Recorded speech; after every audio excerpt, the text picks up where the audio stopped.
Konnichiwa minasang, perkenalkan kami dari kelompok 4 mata kuliah Strategi Diplomasi Budaya Jepang semester Gasal 2021-2022 yang diampu oleh Ilma Sensei yang telah membimbing kami selama hampir 1 semester. Kelompok kami beranggotakan Agnesia Alfaila, Tiar Maharani, dan Yu Chen yang mengusung tema Diplomasi Kebudayaan Kawaii Culture Jepang melalui representasi karakter Gudetama. Karakter Gudetama adalah karakter dari perusahaan Sanrio yang berbentuk telur yang terkenal akan sifat malasnya. Selain malas, bentuk dan penampilan Gudetama yang menggemaskan membuatnya menjadi terkenal di kalangan pecinta barang-barang imut atau yang dalam bahasa Jepangnya disebut dengan kawaii. Gudetama dapat kita temukan di aksesoris, pakaian, kafe, bahkan sampai di aplikasi chatting lain dengan lebih dari 84 juta pengguna pada tahun 2020. Dalam video ini, kami akan menjelaskan kawaii culture yang menyebar ke seluruh dunia dan karakter Gudetama yang turut memiliki andil dalam menyebarkan kawaii culture itu sendiri. Diplomasi menurut KBBI adalah urusan atau penyelenggaraan perhubungan resmi antara satu negara dengan negara yang lain. Diplomasi biasanya mengacu pada hubungan internasional suatu negara dengan negara lain terhadap berbagai bidang kenegaraan, seperti politik, budaya, ekonomi, dan sosial. Jepang merupakan negara yang terkenal akan kebudayaannya yang sangat banyak dan unik, seperti pop culture dan kawaii culture. Dengan kepopuleran budaya yang dimiliki Jepang, kebudayaan dapat dijadikan sebagai strategi diplomasi kebudayaan bagi Jepang kepada negara lain. Siapa sangka bahwa kawaii culture juga dapat menjadi strategi diplomasi kebudayaan. Kita dapat merasakan keberadaan image kawaii di anime, manga, cosplay, dan bahkan pada warna suara pada lagu-lagu Jepang. Hal tersebut menjadikan Jepang identik dengan image kawaii-nya atau bisa disebut sebagai kawaii culture. Kata kawaii sebenarnya sudah ada sejak zaman Heian, namun penyebutannya adalah kawayushi yang merujuk pada rasa kasihan yang dirasakan seseorang pada orang lain. Pada era Taisho tahun 1912 hingga 1926, kata kawayushi berevolusi menjadi kawaii, yang berarti malu, pemalu, rentan, menyenangkan, dan kecil. Dalam era modern ini, makna dari kawaii masih dipertahankan, tetapi sekarang mencakup juga perasaan cinta, perhatian, dan perlindungan. Di Jepang, kata kawaii lebih dari sekedar kesan imut, tetapi juga sesuatu yang tidak memiliki aura negatif. Menurut Tomoyuki Sugiyama, kawaii culture berakar dari kebudayaan keharmonisan bangsa Jepang zaman dahulu. Hal itu dapat terlihat dalam karya-karya seni Jepang seperti seni gambar dan desain tradisional kuno Jepang semenjak zaman Edo. Sebagai contoh, mengoleksi miniatur dan gantungan hiasan telah digemari orang Jepang sejak 400 tahun lalu. Kemudian ada gaya dan dandan tradisional wanita Jepang yang menyerupai boneka dengan bedak putih, bibir merah dan mungil, pipi merah merona, dengan aksesoris rambut mungil dan cantik di rambutnya. Ketika ekonomi mulai berkembang tahun 1970-an dan 1980-an, kawaii style mulai diekspresikan melalui tulisan tangan kekanak-kanakan, ucapan, pakaian, produk, toko, kafe, dan makanan. Beberapa orang percaya bahwa tren itu sebagai respon terhadap budaya kaku Jepang pasca Perang Dunia Kedua, dan bahwa gaya imut baru ini memungkinkan kaum muda saat ini untuk mengekspresikan individualitas mereka. Pada tahun 1990-an, di saat ekonomi Jepang bangkit dan meluas ke seluruh penjuru dunia, kawaii culture melalui produk dari perusahaan Sanrio yaitu Hello Kitty diperluas untuk mencakup produk yang ditujukan untuk remaja dan dewasa. Di era sekarang ini, kawaii culture seakan-akan sudah menjadi ciri khas dari negara Jepang. Kawaii culture tidak memandang usia, kalangan, maupun jenis kelamin. Kawaii culture populer di Jepang karena budaya Jepang yang menghargai kaum pemuda, di mana pria dan wanita berusaha meniru kaum muda dengan mengadopsi gaya berpakaian dan gaya hidup kawaii. Ini mungkin merupakan pelarian dari jam kerja yang panjang dan tekanan sosial yang ketat yang dihadapi banyak orang Jepang. Perusahaan Sanrio didirikan oleh Shintaro Tsuji pada bulan Agustus tahun 1960 dengan nama Yamanashi. Pada tahun 1973, perusahaan ini resmi berdiri dengan nama Sanrio. Hello Kitty ditambahkan ke jajaran karakter Sanrio pada awal tahun 1974 dan Manis Cerdas Hello Kitty pertama kali dirilis. Terhitung hingga saat ini, perusahaan Sanrio sudah memiliki sekitar 18 karakter dan melakukan kolaborasi dengan berbagai acara maupun perusahaan lainnya. Berdasarkan website resmi perusahaan Sanrio, produk-produk yang diperjualbelikan antaranya adalah pakaian, tas, gantungan kunci, kipas, bantal, cangkir, dan sebagainya. Perusahaan Sanrio secara tidak langsung juga termasuk sebagai penyebar kebudayaan kawaii culture Jepang melalui karakter-karakter yang dibuat. Salah satunya adalah karakter Gudetama. Gudetama adalah salah satu karakter kartun yang diproduksi oleh perusahaan Jepang Sanrio. Nama Gudetama terbentuk dari dua bagian. Yang pertama ialah ideofont gede-gede yang digunakan untuk menimbulkan kesan malas dan kurang energi. Bagian kedua berasal dari kata Jepang tamago yang berarti telur. Oleh karena itu, Gudetama dapat diterjemahkan ke dalam bahasa Indonesia sebagai telur malas. Kepribadian dan penampilan Gudetama sesuai dengan namanya, karena merupakan telur yang pemalas. Berbeda dengan karakter positif dan aktif lainnya dalam budaya kawaii Jepang, protes vokal Gudetama terhadap nasibnya dalam kehidupan tampaknya membuatnya menjadi populer. Karena dianggap tidak mencerminkan orang Jepang seperti biasanya, yaitu tabah dan pekerja keras. Karakter ini secara tidak langsung dipresentasikan sebagai tanda kekecewaan generasi muda dengan pekerjaan serta gejala depresi. Tapi kemalasan dan depresi adalah alasan utama mengapa ia menjadi simbol budaya kawaii Jepang dan popularitasnya terus menyebar ke seluruh dunia. Karakter Gudetama awalnya ditujukan untuk pasar para remaja, dan dewasa. Kait dengan perasaan Gudetama tentang kesulitnya bertahan hidup di masyarakat modern, oleh karena itu Gudetama memiliki kelompok sasaran ke milenial dan juga diekspor ke China, Singapura, Inggris, dan Korea. Dalam 2 tahun sejak Gudetama diperkenalkan, Sanrio telah menjual hampir 2000 jenis produk di Jepang, mulai dari pensil hingga koper. Sementara itu, Gudetama memiliki akun Twitter sendiri dengan lebih dari 1 juta pengikut. Gudetama diciptakan oleh desainer Sanrio berusia 26 tahun, Emi, dengan nama asli Emi Nagashima. Kreasi Gudetama terinspirasi dari telur yang ia siapkan untuk makan malam setelah seharian bekerja. Paginya, kuning telur tampak manis karena sifatnya yang murung. Dia merasa kuning telur terlihat seperti anak muda zaman sekarang yang merasa lelah dengan kehidupan. Oleh karena itu, ia merancang karakter telur dan membangun kepribadiannya untuk menarik minat para generasi muda. Pada tahun 2013, Gudetama ikut serta dalam kompetisi berbasis makanan yang diadakan oleh Sanrio. Gudetama berada di urutan kedua dengan pemenang kompetisi adalah filet salmon ceria bernama Kirimi-chan. Meskipun pada awalnya Gudetama kurang populer dibandingkan Kirimi-chan, ia mendapatkan lebih banyak penggemar dan nilai pasar yang lebih tinggi daripada karakter salmon tersebut. Menurut Aya Kakeda yang merupakan seorang ahli kartun dan seorang anggota fakultas New York City School of Visual Arts, konsep kawaii menjadi lebih terfragmentasi, menghasilkan subkelompok jenis kawaii yang berbeda. Salah satunya adalah kimo kawaii, yang kadang disebut juga gro kawaii. Kimo artinya aneh. Pembawaannya aneh, tetapi sejalan dengan kelucuannya. Gudetama memiliki elemen kimo kawaii karena memiliki bokong yang aneh. Sikapnya tidak terlalu kekanak-kanakan atau bahagia. Selain itu, Gudetama menunjukkan ciri-ciri dari subset lain dari kawaii, yuru kawaii. Yuru artinya fleksibel, santai, tenang.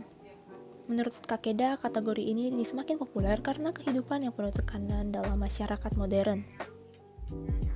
Orang-orang selalu mencari sesuatu untuk membuat mereka tenang dan santai. Selain menyebarkan diplomasi Jepang melalui kawaii culture, karakter Gudetama juga menyebarkan kebudayaan Jepang itu sendiri melalui kanal YouTube resmi Gudetama.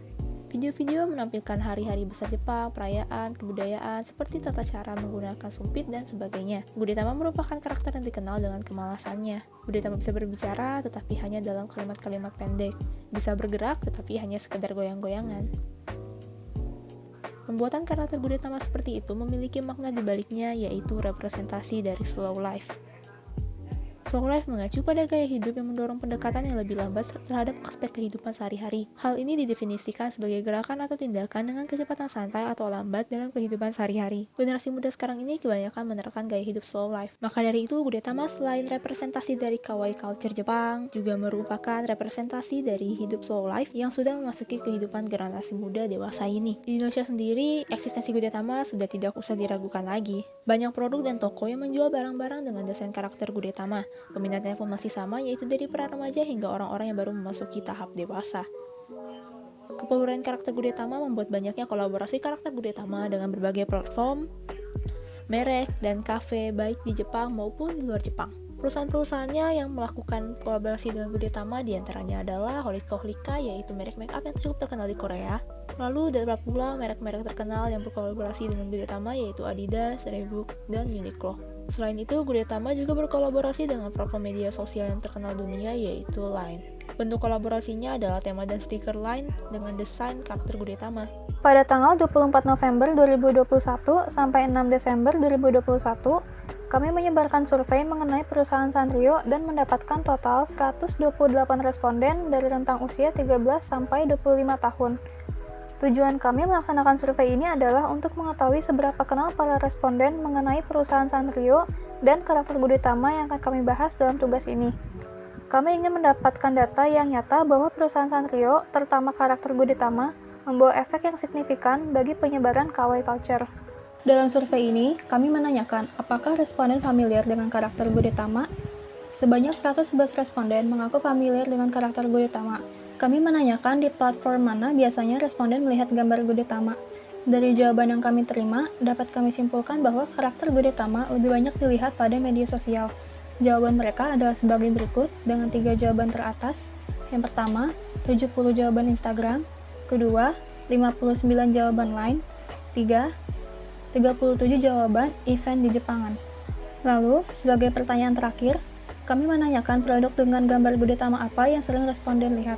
Jawaban responden adalah sebagai berikut dengan 3 jawaban teratas. Pertama, 99 jawaban stiker dan tema Line. Kedua, 65 jawaban aksesoris. Dan ketiga, 59 jawaban boneka. Jawaban-jawaban tersebut sejalan dengan apa yang diproduksi oleh perusahaan Sanrio, baik diproduksi sendiri maupun kolaborasi dengan perusahaan lainnya, seperti yang telah disebutkan pada sebelumnya. Hasil dari survei yang kami lakukan adalah bahwa 82% responden mengetahui perusahaan Sanrio dan mengenal Hello Kitty sebagai identitas perusahaan tersebut. Kemudian, 86,7% responden mengenal Gudetama sebagai karakter berbentuk telur yang lucu dan paling sering melihatnya di aplikasi media sosial Line atau Instagram. Kesimpulan yang bisa kami tarik adalah bahwa Gudetama memang menyebarkan kawaii culture di kalangan anak muda usia 13 sampai 25 tahun. Di era sekarang ini, budaya populer Jepang sudah menjadi tren yang berkembang di seluruh dunia, terutama di kalangan generasi muda. Budaya populer Jepang seringkali dikaitkan dengan anime, manga, cosplay, dan Harajuku fashion. Seiring dengan semakin berkembangnya teknologi yang menghasilkan banyak platform media sosial yang mudah diakses di seluruh dunia, penggemar budaya populer Jepang banyak terlihat mencurahkan kegemarannya melalui berbagai platform media sosial tersebut. Selain itu, Jepang juga berperan penting sebagai trendsetter baik dalam aplikasi industri maupun tren dan gaya perilaku konsumen. Banyak produk di dunia yang diadaptasi dengan desain yang bernuansa Jepang. Ada banyak alasan konsumen Asia menyukai kebudayaan Jepang saat ini. Namun, di atas seluruhnya, sifat dan gaya kawaii yang ditampilkan produk budaya populer Jepang menjadi daya tarik utamanya. Misalnya, musik pop Jepang atau J-pop yang memecahkan rekor kepopuleran di seluruh wilayah Asia, sebagian besar karena kebanyakan dari artis-artisnya yang dikatakan sangat cute atau kawaii. Tidak hanya itu, para pebisnis di Asia mulai menginovasi produknya dengan tema kawaii dan berhasil menarik minat banyak konsumen dan menghasilkan keuntungan yang fantastis. Maka dari itu, budaya populer Jepang tidak hanya menarik minat para generasi muda, tapi juga telah merambah pasar dunia dan memberikan akses pengaruh ekonomi yang lebih luas bagi Jepang. Dalam perkembangannya, kalangan industri sangatlah berperan besar dalam menyebarkan dan mempopulerkan kawaii culture. Meskipun begitu, kawaii culture lahir di tengah-tengah subkultur generasi muda Jepang pada awal tahun 1970-an, bukan sengaja diciptakan oleh kalangan industri. Gaya kawaii menjadi semacam obat dan peralihan dari permasalahan sosial yang ada pada awal tahun 1970-an, seperti yang sudah disinggung pada bagian penjelasan mengenai kawaii culture di bagian sebelumnya. Ditambah lagi, tumbuhnya pasar penggemar produk fancy goods Hello Kitty dari Sanrio. Kesempatan tersebut digunakan perusahaan-perusahaan Jepang untuk segera menghadirkan produk-produk yang dapat merepresentasikan tren kawaii bunka saat itu. Semuanya didesain bergaya kawaii yang terinspirasi dari gaya tulisan kawaii serta dari karakter-karakter manga saat itu. Strategi diplomasi kebudayaan Jepang melalui kawaii bunka sangatlah menguntungkan dari berbagai sisi bagi Jepang. Selain karakter Hello Kitty yang sudah mendunia dari dulu, terdapat pula karakter Gudetama yang walaupun baru muncul sejak kurang lebih 1 dekade terakhir. Gudetama merupakan salah satu karakter penting dalam penyebaran budaya kawaii ke seluruh dunia, terutama di Asia. Bentuknya yang unik dan menggambarkan anak muda zaman sekarang dengan mudah menarik minat para penggemar benda-benda lucu. Melalui keimutannya, Gudetama berhasil menyampaikan budaya-budaya Jepang di kartun-kartun yang dapat ditonton di kanal YouTube Gudetama. Selain itu, Gudetama juga bisa berubah bentuk menjadi berbagai ragam makanan tradisional Jepang dan membuat Gudetama semakin mencolok dalam penyampaian budaya tradisional Jepang. Gudetama dalam hal ini menambahkan wawasan bagi para anak muda bahwa kata kawaii tidak hanya identik dengan pernak-pernik warna-warni dengan suara mengemaskan, tetapi juga kawaii dapat disandingkan dengan karakter yang pemalas dan menikmati kehidupan yang lambat. Dengan munculnya karakter Gudetama, negara Jepang tidak hanya mendapatkan keuntungan dari sisi kebudayaannya yang semakin dikenal di kalangan masyarakat dunia, tetapi juga menghasilkan keuntungan dari sisi perekonomian. Karakter Gudetama yang berjenis kimo kawaii memiliki keunikan tersendiri yang mudah diingat oleh orang-orang, terutama para generasi muda. Biasanya, kesan kawaii identik dengan sesuatu yang imut dan menggemaskan. Tetapi, karakter Gudetama dengan karakteristik kimo kawaii ini memiliki keunikan tersendiri karena kesan karakter yang lucu dan dalam waktu yang bersamaan juga terlihat aneh. Dengan keunikan dan kepopuleran serta makna-makna terkandung di balik karakter Gudetama itu sendiri, diplomasi kawaii culture Jepang melalui karakter Gudetama bisa dikatakan berhasil. Dan yang terakhir adalah kesimpulan. Diplomasi dapat dilakukan dengan berbagai cara dan media yang berbeda-beda. Kawaii culture merupakan salah satu bentuk dari soft diplomasi yang dipopulerkan oleh Jepang kepada dunia. Kawaii culture meliputi berbagai hal, mulai dari cara berpakaian, cara berbicara, tingkah laku, lifestyle, dan lainnya.